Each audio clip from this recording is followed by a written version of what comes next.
Yesterday, I interviewed someone for the From Betrayal to Breakthrough podcast, and she's a financial planner for people coming out of a toxic relationship.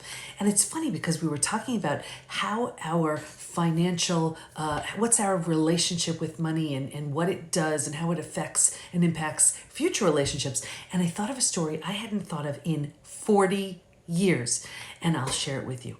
When I grew up with no money, and my mom used to go to, she's passed 25 years now, and she used to go to I would either get clothes from local, from the neighbors, and I would always know whose clothes they were because of how they smelled, what laundry detergent they used, or my mom would go to the local thrift shop and get clothes.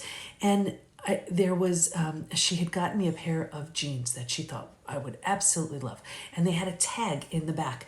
And this was, back in the day, if you went to sleepaway camp, I don't know if they do that anymore. If you go to sleepaway camp, just so you know whose clothes are whose, you have your tag in there with your name on it, and you know that those clothes come back to you.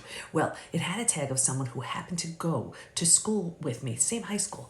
So now here I was, I'm just feeling so awkward and uncomfortable in high school anyway, but I'm wearing the pants one day, feeling like I'm looking good, look at me.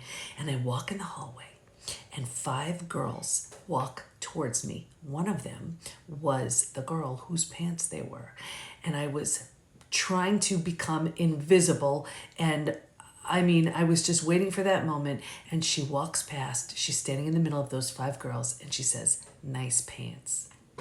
Now, a moment like that, you just don't forget. And it's interesting because I thought about it. I was like, how did it shape my my sense of finances and money now? And I think it's always why I felt like, I really have a need to earn a good, a solid income. But I also, if I want to go shopping in thrift stores and that kind of thing, it's because I want to, not because I have to.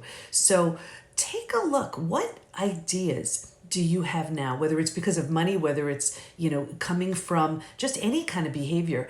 It could come from one incident, just like that. We had many, but one incident that shaped how you show up in your actions and your thoughts and your behaviors. Like maybe, you had a bad experience, and because of that, you don't trust. Well, how's that affecting you in your health, in your work, in your relationships? It all goes back somewhere. So in our Trust Again 2.0 program, we go back to the very place trust was originally shattered. And it's so interesting because people assume it's their most recent experience, and it's not. It's something that could have happened decades ago. Like in my case, this situation, which formed how I feel about money and what I do with money, one of the experiences happened 40 years ago, and I brought it up like this, like it just happened yesterday. So this stuff is sitting in us. What are you doing with it? If you don't like the thoughts you're thinking, you could change all of them. The beliefs that come from it, they all need to be unearthed so they can be changed. But anyway, just want to share that story. It's going to be an amazing episode. Tune in